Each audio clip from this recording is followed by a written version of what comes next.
Hello, everyone. Welcome in.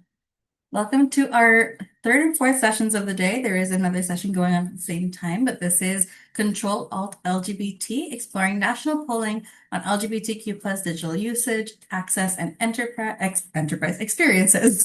I also want to remind you all to use the chat feature and the Q&A feature to submit any questions to the speakers. And if you are in the lobby, to press join so you can join in on the conversation. As well, make sure to check out our expo areas for the event after it concludes. So I am happy to introduce Shay. Shay, welcome in. Shay Gardner is our Director of Policy and Research here at LGBT Tech, and she will be introducing her most recent report. So I will leave the floor to you, Shay. Fine. Thank you so much for having me. Hopefully, you can hear me all right. I've just shared my screen, so forgive me while I'm resetting my own vision as to where things are. Um, but yeah, so thrilled to be a part of this. As mentioned, my name is Shay Gardner. I use she, her pronouns. I'm the Director of Policy and Research at LGBT Tech. So along with our incredible programs team, who has thrown this amazing event today, the other side of the organization is our policy or think tank branch, where I like to say, while our programs walks the walk, we're we're over here talking the talk. Um, we largely sort of we represent the community's needs when it comes to technological access and experiences in the policy landscape. And as part of that, though, we want to make sure that our policy work is really ingrained in hearing from the community, not just basing it off of our own expectations or experiences, but also what the community is telling us that they are experiencing and needing in this space. And so that really is what drives our national poll here, Control Alt LGBT. And I'm going to dive right in. This is the third year we have done this report. I will jump right to methodology. This is a national poll within the United States. We poll adults 18 plus, roughly 1,300 of them each year on their digital access usage and experiences. And as part of the survey every year, we do oversample for transgender individuals, recognizing that that subset of our community has distinct and heightened needs when it comes to digital spaces. And we want to make sure we account for those in our numbers and then in the advocacy work that we build off of those numbers.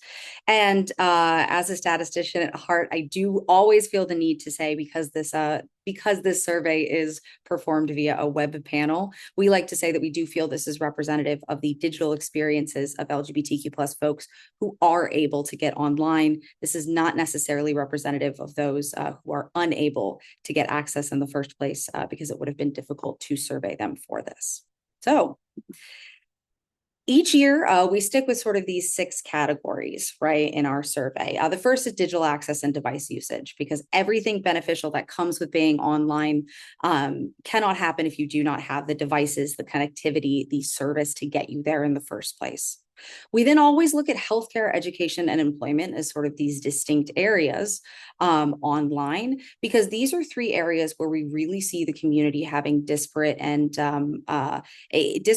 impacts and outcomes in the real world by nature of their identity.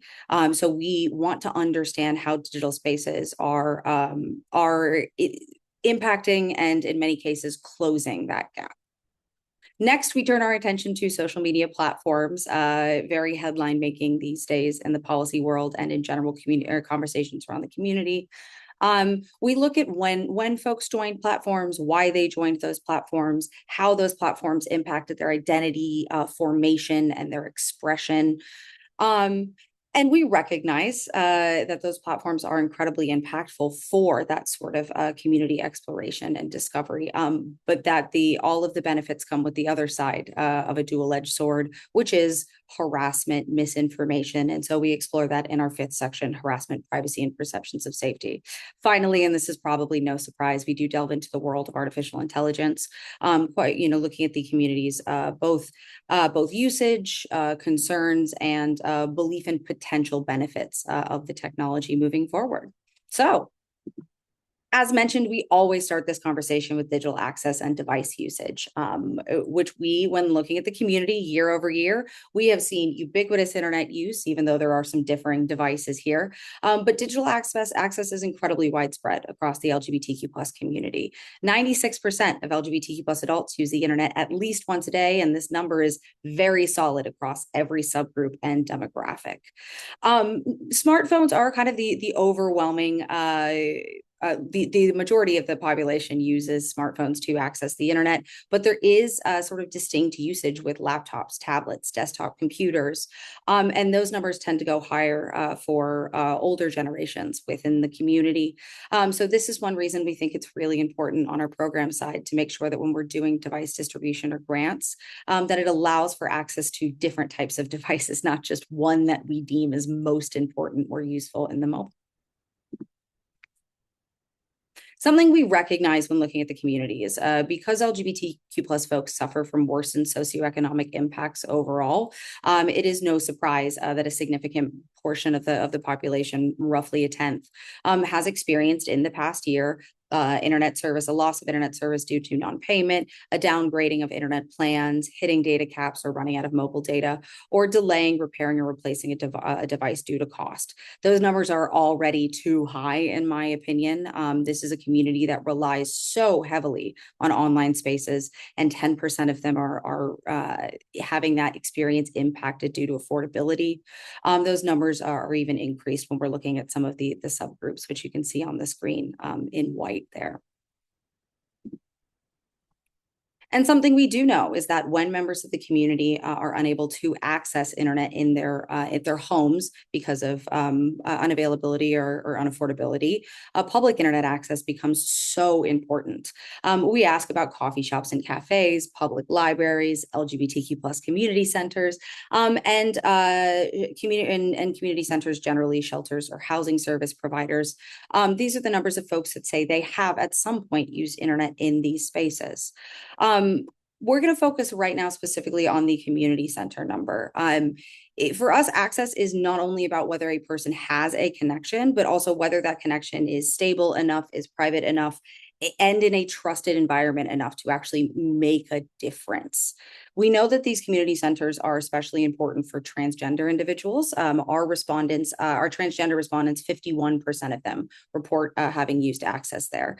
And Black LGBTQ plus adults, that number went as high as 60% reporting they have used the internet at an LGBTQ plus community center at some point.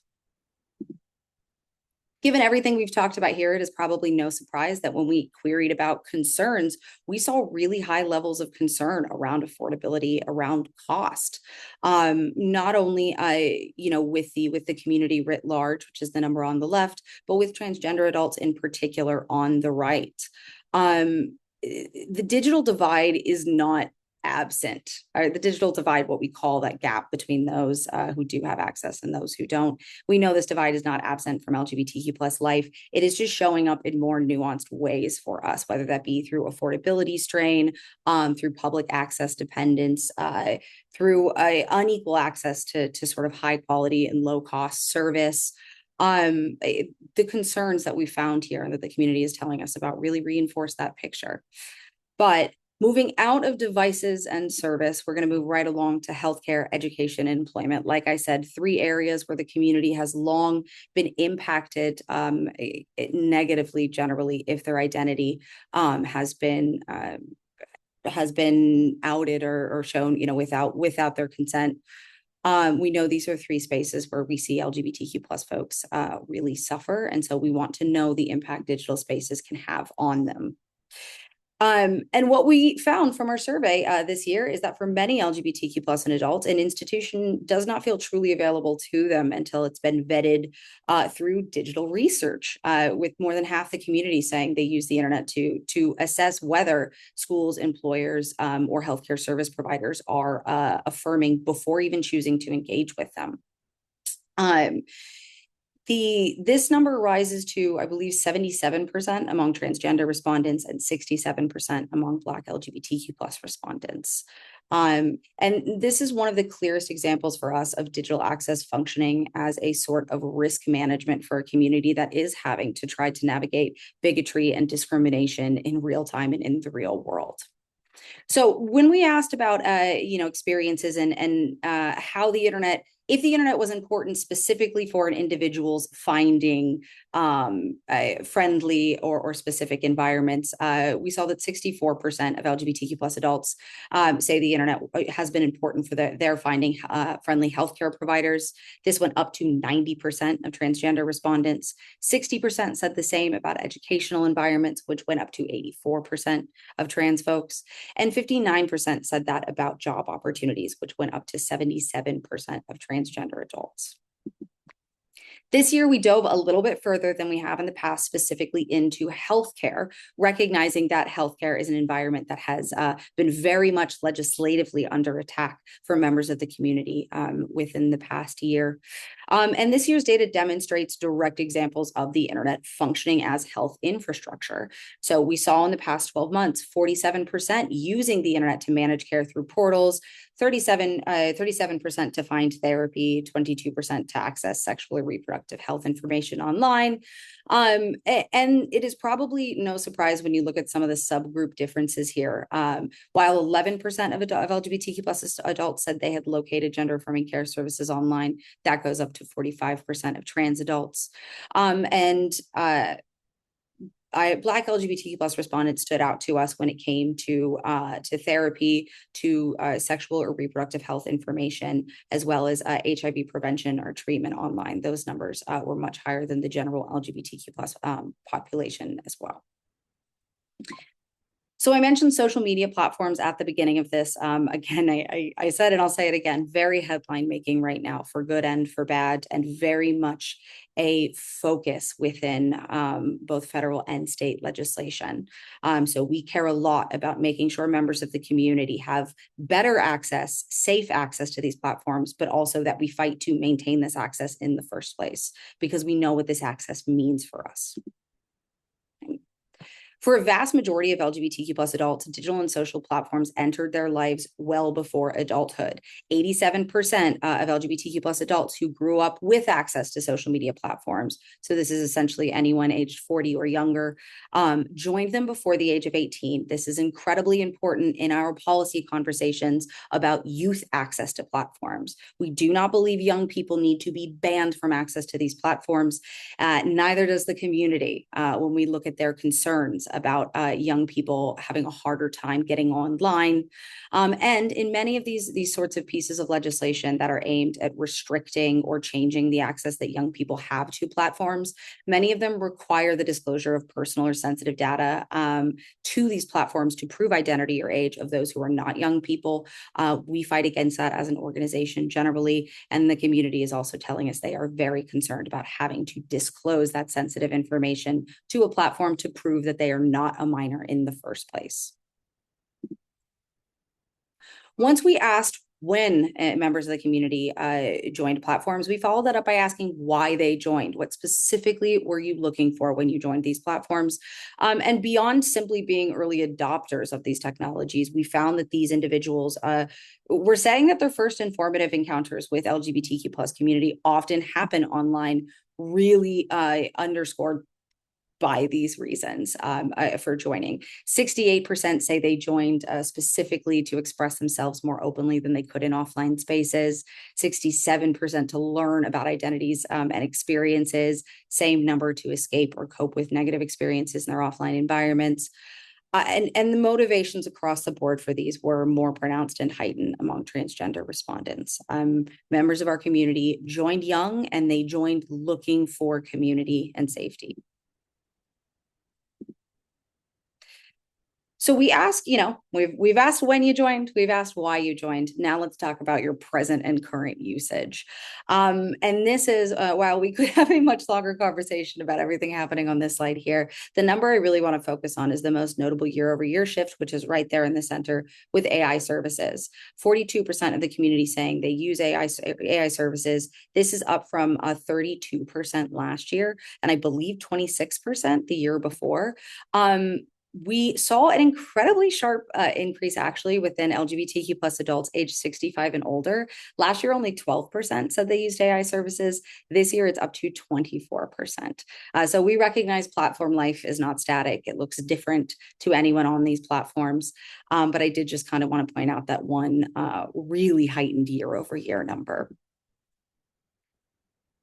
And when we asked again more specifically about current usage and how that related to LGBTQ plus expression and community and development, our data really showed that platforms are continuing to function as sort of reoccurring infrastructure for LGBTQ plus life, with 78% using platforms to connect with existing LGBTQ plus friends, 73% to oh, excuse me. These are the numbers of anyone who has used it overall that I'm sort of listing off right now. The numbers on the screen are those who say at least once a month they use social platforms or for these sort of following specifically LGBTQ plus functions, which is roughly half across the board. I will say, if I recall correctly, I think for each one of these, it is at least 10% who actually say they do this on a daily basis, not just monthly, not just weekly, not just ever have at some point in the past. But I did mention previously that we recognize for all of the good that comes with digital platforms and spaces, there is all of the bad right alongside it, because digital platforms are not a vacuum and the things that are happening in them are not exclusive to digital platforms, right? It is all of the incredible community building LGBTQ plus folks do and seek in the real world we find online. All of the bigotry, the hate, and the harassment, the censorship that we face in the real world can also very easily and is easily transferred to online spaces as well. So these numbers were very frankly disappointing to see because of the dependence on platforms that we've seen, and all those numbers I just listed out really makes any instability in access more consequential and very harmful, we believe. So when we asked about the past year and to see that, nearly a quarter of adults say they've seen LGBTQ plus content being taken down, more than two in 10 saying content felt harder to find, and many having to change what they posted about identity, saying their own posts were flagged or losing their own accounts. This is not the experience anyone should be having online, particularly if your experience does relate to your identity, if this is something you are finding online and building online. These experiences were especially concentrated among transgender respondents. You can see those with the numbers in the light gray below. This is seeing this alongside advanced legislative attacks on the trans community in particular. This is one of the reasons that LGBT Tech fights so hard to make sure that our content and our expression is being protected in online spaces. We are attempting to make sure that those attacks in the real world are not bleeding into spaces like these, but these numbers tell us we have a long way to go. And so unsurprisingly, a concern around platform gatekeeping generally remains really overwhelming, with roughly 2/3 of adults concerned about censorship, platform bans, removal and restriction of content or access to spaces. And those figures rise to roughly 9 in 10 for our trans respondents as well. We like to sort of pull out in this survey. I feel like I'm sort of switching between the positive and the negative here. And so the pendulum will swing right back into the conversation around identity and online expression, which we like to isolate in itself because we think these numbers are so powerful in our advocacy work around maintaining access to online spaces. A big number here, and always one of my favorite year after year, is how consequential members of the community say online spaces are and having had an impact specifically on discovering or learning about their identity. 65% of LGBTQ plus adults, 82% of trans adults, online spaces play a major role in LGBTQ plus identity formation. Something new we did end up doing this year, though, is we decided to get a little bit more granular in figuring out what in online spaces had such an impact, on this identity formation. And so we asked about social media discussions and user-generated content, about representation in mainstream media, about LGBTQ plus specific online forums or spaces, influencers or content creators discussing LGBTQ plus issues, and platform recommended content, which is essentially algorithmic content. And those numbers are astronomically high. For trans respondents, all of these numbers also rose substantially. So, two that I really do want to point out here because it relates to a lot of the policy work we're doing. The first is that LGBTQ plus representation in mainstream media. There's a lot of discussion happening right now in the FCC about what kind of LGBTQ plus representation, specifically trans content or representation in media, whether that needs to be something that is flagged or blocked from being able to be seen by young people or on general media. We are fighting that effort. We can tell, and that this number underscores what we already knew, which is that representation is everything in discovering yourself. No one knows it is okay to be something until you see someone being that thing, being okay being that thing. And that is what representation in media does for so many. The other part of this I do want to point out is that last number on platform recommended content. A lot of the legislative conversations around social media platforms and what elements of them to sort of hit with legislation. Many legislators are looking at algorithms specifically. And so something we end up doing as an organization is trying to make sure that even in well-meaning legislation, which is approaching algorithms and saying, okay, how do maybe young people do not need access to algorithms, to recommended content, to what comes with that. Maybe that's where the harm is. We have numbers like these to point to say, look, improvements must be made on these platforms. But if you are a young person or even an adult who has a feeling but does not have the vocabulary to understand that and to search for that online, these algorithms may be the place that surface that for you.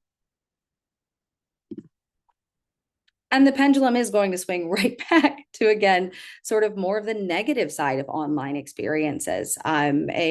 And this section actually, for us, captures one of the most notable tensions in this year's report, which is how online spaces can and do feel more usable, more survivable than many offline spaces, while at the same time, harassment and misinformation remain incredibly pervasive through them. So, 74% of LGBTQ plus adults and 93% of trans adults have say they experience and they see anti-LGBTQ plus misinformation on digital or social platforms. These numbers are altogether too high. Does not matter which one you look at, but something I actually do want to point out here that caught my eye is that what this means is you have over 20% of LGBTQ plus adults saying they have never seen anti-LGBTQ plus misinformation on these platforms, while only 7% of transgender adults are saying the same thing. To me, this speaks to the fact that there is some level of misinformation out there, likely specific to transgender individuals, that even members of the community are having a hard time identifying in their own experiences, but that trans individuals are able to point out. So for me, this says, okay, we have a lot of work to do externally outside the community to bring these numbers down, but we also have some work internally to improve them.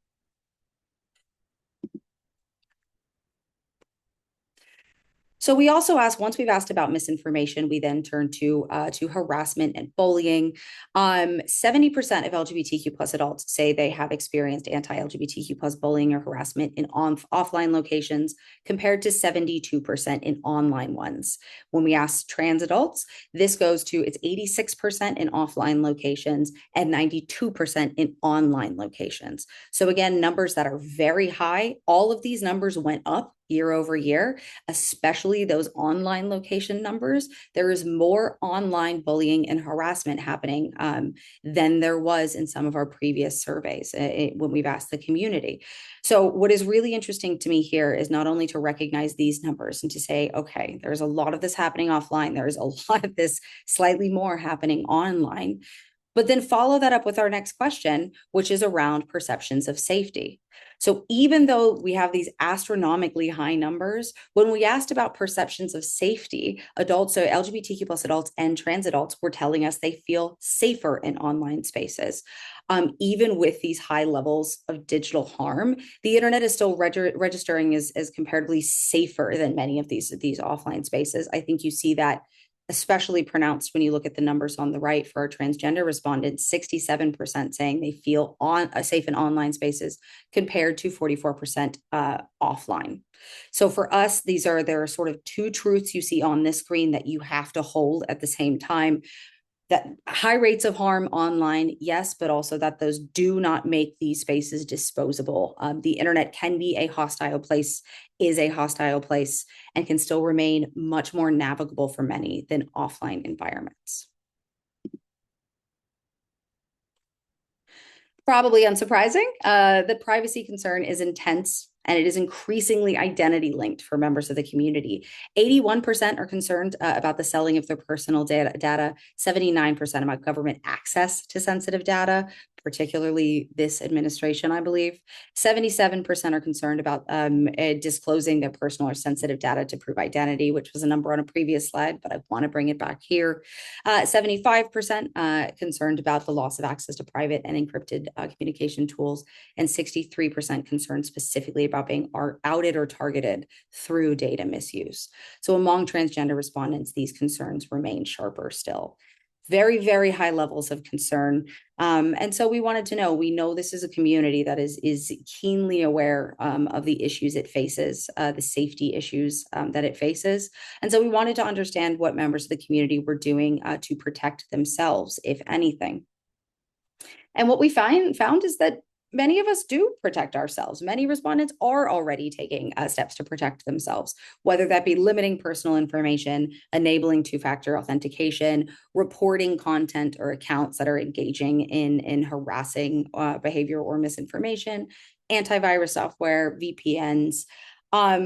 Yet even in a community with such high privacy concerns and such an awareness of the issues that we face, it is worth noting that 10% say they take none of the listed actions still. This is something I am watching this number very closely. That better be single digits by next year. Both our policy team, but especially our programs team is working very hard to make that number lower. We want to both make sure that we are pushing for better and safer experiences within industry, within policymakers, but also that we are giving community the tools to protect themselves where those gaps still live in policy and in industry development and deployment. And finally, this is, I think, the most interesting section of the report, not only because it is the most current, it is, every third headline out there is about artificial intelligence, but because we get some of the most interesting numbers of the entire survey here. A trend through the survey that you may have noticed is that, where numbers of the community are high, numbers specifically for transgender respondents are even higher. That goes for all of the positive numbers.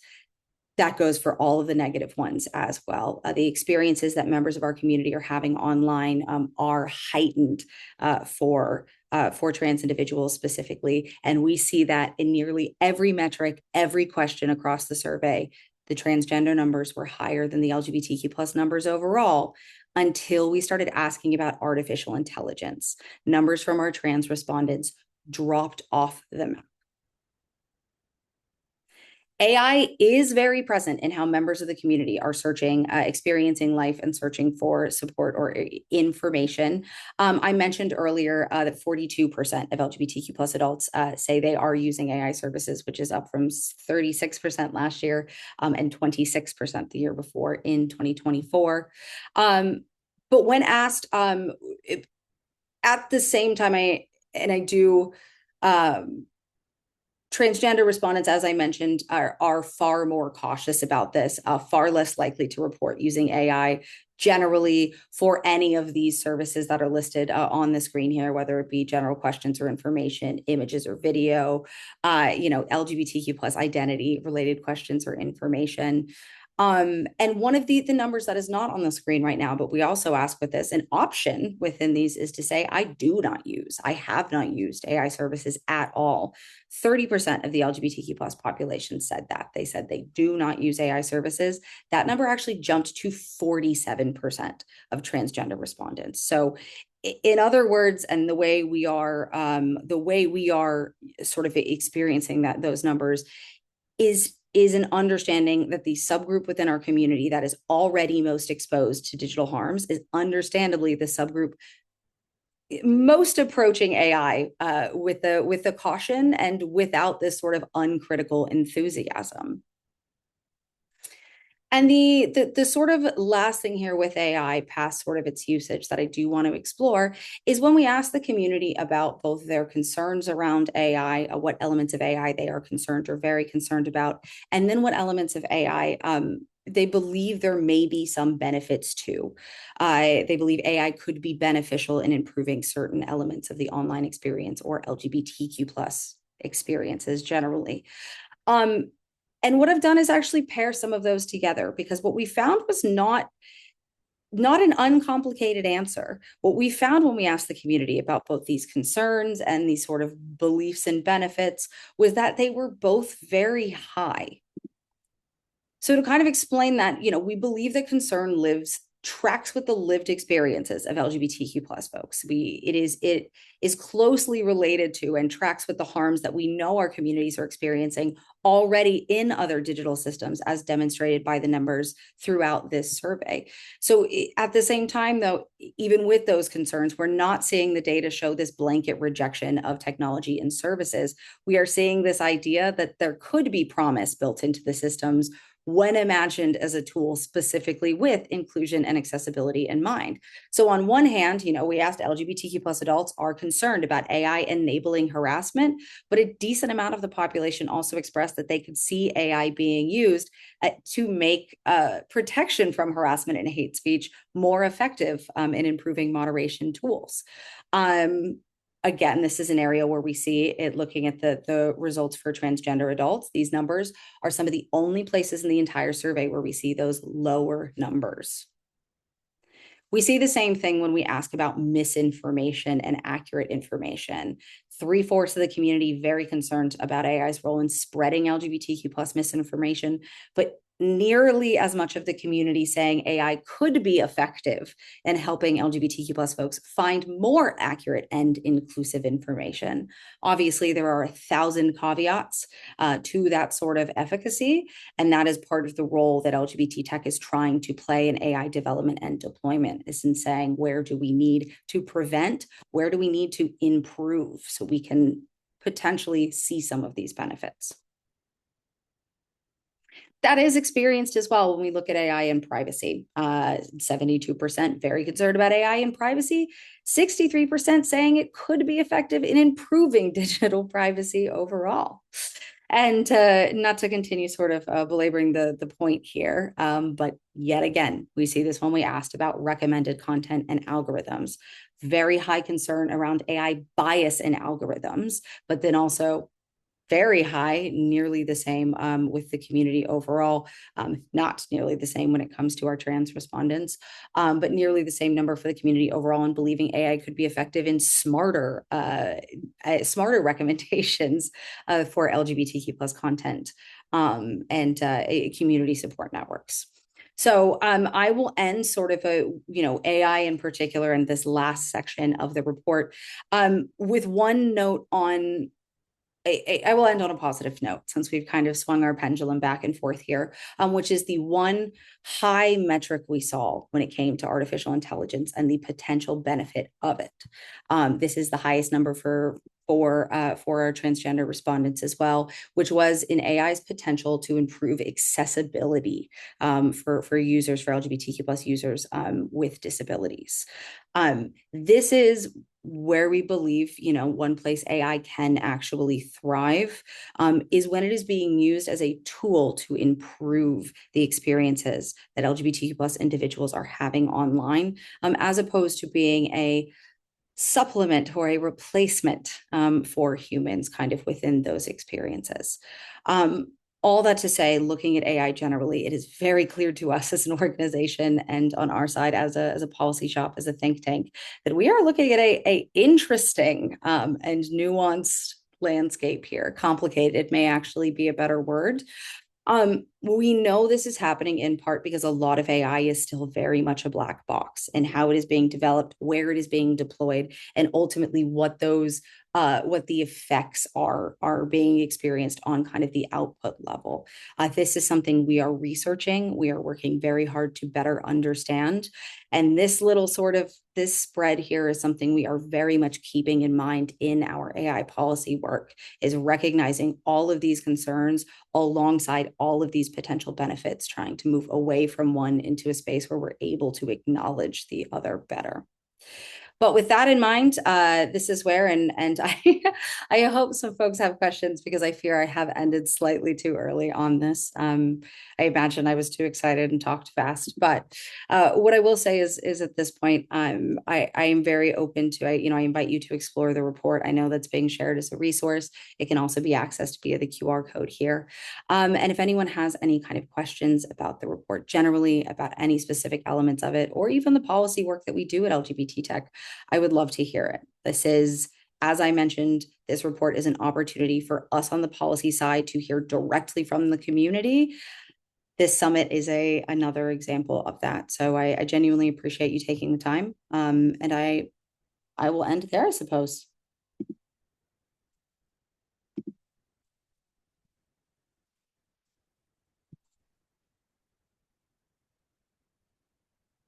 Awesome. Thank you, Shay, so much for this. I appreciate you spending the time with us and sharing more about the report. I will share some comments that were shared in the chat as well because people were interested in getting the presentation. Uh, then they would also love to get a copy of this deck after the event, if possible. They are with Give Us the Floor, which provides a safe, anonymous online community to two-spirit LGBTQIA plus teens and young adults ages 13 to 24 through a free mobile app. A lot of these stats mirror the data we have collected from our community as well. Yeah. And what I will say is it's something in our conversations with the Trevor Project recently, who, the Trevor Project works with young people, I believe through the age of 24. As part of that, we went through the survey and we did pull specifically the 18 to 24 data for young people. And so while that is, not something that is necessarily in its totality on the website or available publicly. This is a situation where if anyone has an interest in potentially receiving those specific numbers in a more consolidated way, rather than sort of having to parse through the report for them, please feel free to reach out to us. We are very happy to share more specifics, more elements of the report, particularly if it can help or mirror any of the work that you're doing.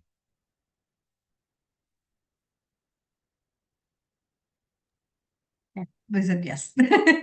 Yeah, okay. Levi, I don't know if you had a question. I think you got cut off midway through typing. Oh, no worries. Oh, it might be echo on my end. Let me turn my mic off.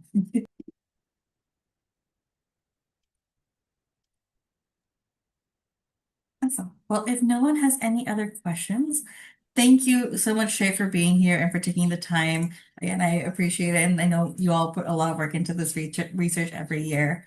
I also, as we wrap up, I would like to remind you all that you have a short survey at the end of the session. If it takes like a minute to complete, it is 4 questions long, just to best understand your experience and hear your thoughts.